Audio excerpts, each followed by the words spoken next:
Hello everybody. Thank you for looking at this second edition of my videos, and thank you all of you that have made comments. Most welcome.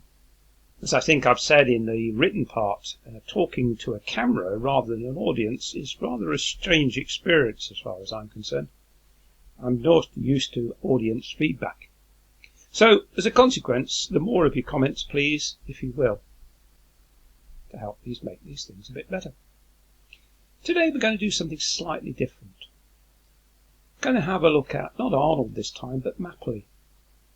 Now Mapperley at the turn of the 19th century was a fairly wild and woolly place. A bit like the West really, I suppose. It was wooded. It had pasture land, mainly for sheep and so forth, but not much else. A few scattered farms, a couple of brickyards, mainly worked by the farms themselves, and a dirt track that went over the top of Mapperley Hills. Its main claim to fame at this time was the fact that it had excellent views all over Nottingham, being one of the highest points around. And people would go there on a Sunday afternoon in the summer and take a picnic and look at the views. There wasn't much of anything else to see. Not many people lived there because in the winter time it was very bleak. I mean, even today we know that often Mapperley will get snow even if we don't elsewhere around the area. So this is the sort of area we're talking about now. Arnold had been established for a long period of time, but really and truly Mapperley, the town that we know today, didn't start its growth until the Industrial Revolution, and then even really well into the Industrial Revolution when the demand for bricks included its popularity. But we're going to talk about one particular instance that occurred in the early part of the 19th century. So let's start and see what happens.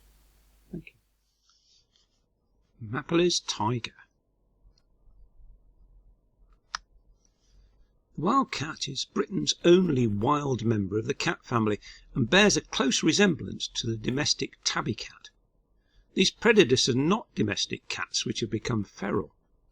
The typical British wildcat is similar in appearance to a domestic cat, but they are larger and with wider faces and jaw. They have well-defined brown and black stripes and a bushy tail. Now confined to the Scottish Highlands, wildcats disappeared from southern England in the 16th century. The last one recorded in northern England being shot in 1849. The beast of Bodmin Moor is a phantom large wildcat, purported to live in Cornwall.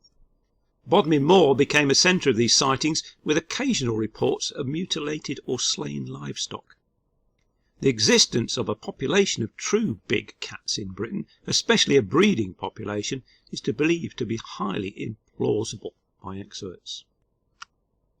Sightings at a distance may possibly be explainable, as domestic cats seen near to the viewer being misinterpreted as large animals seen further away.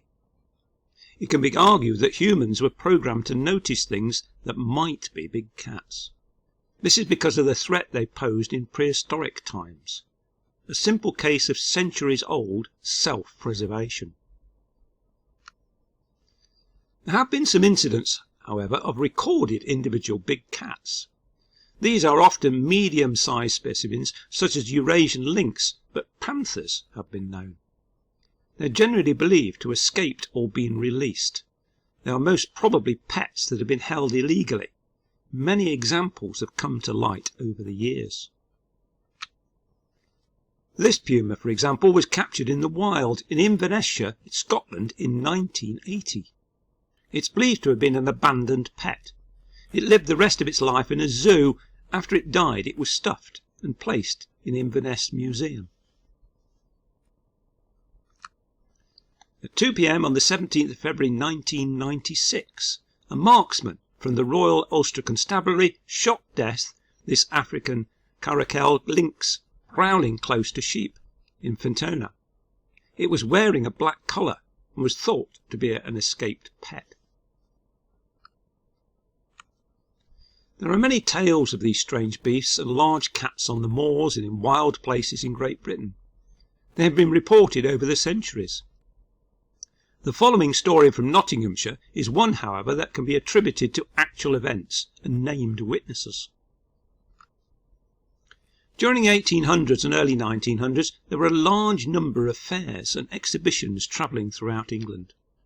They brought entertainment and spectacle of all types and sizes to a population who would otherwise have little or no entertainment of their own. Due to Great Britain's increased trade with all parts of the world during the 1800s, many strange and exotic creatures came to our shores. Showmen soon found that money could be made from exhibiting these animals, and touring menageries or zoos were born. Goose Fair was home to the most famous and largest of these, for many years that of Wombwell's Menagerie. Wombwell's Menagerie and many others large and small visited Nottingham and towns around the area. On the night of the 20th of March 1827, one of Wombwell's travelling shows was passing through Mapperley, Nottingham. It was leaving Nottingham, where it had been providing entertainment that last week. The show was now proceeding to Worksop, where it was due to set up its show in a couple of days' time.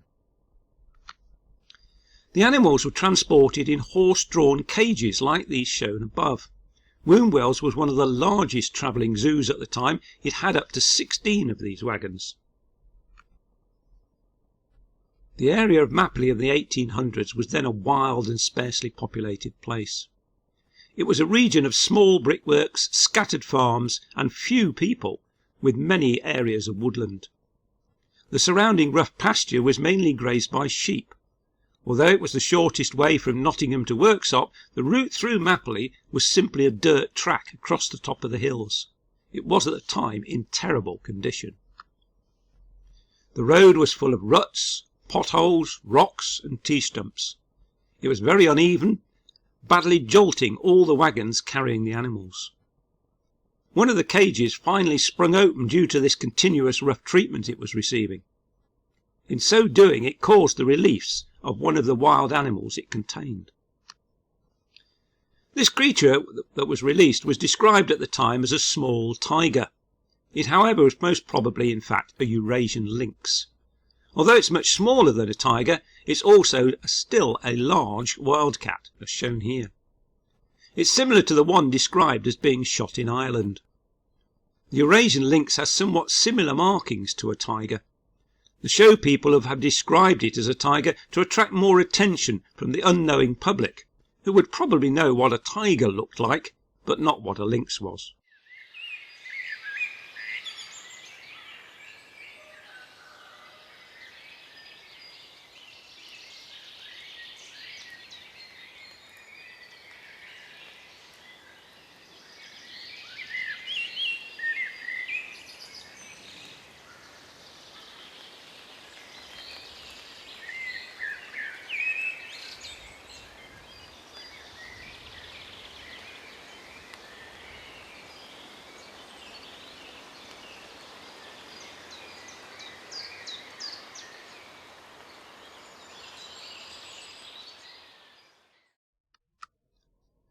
After its escape, the animal made its way to the pasture land and then onto the farmland of local farmer Mr. Thomas Eyre.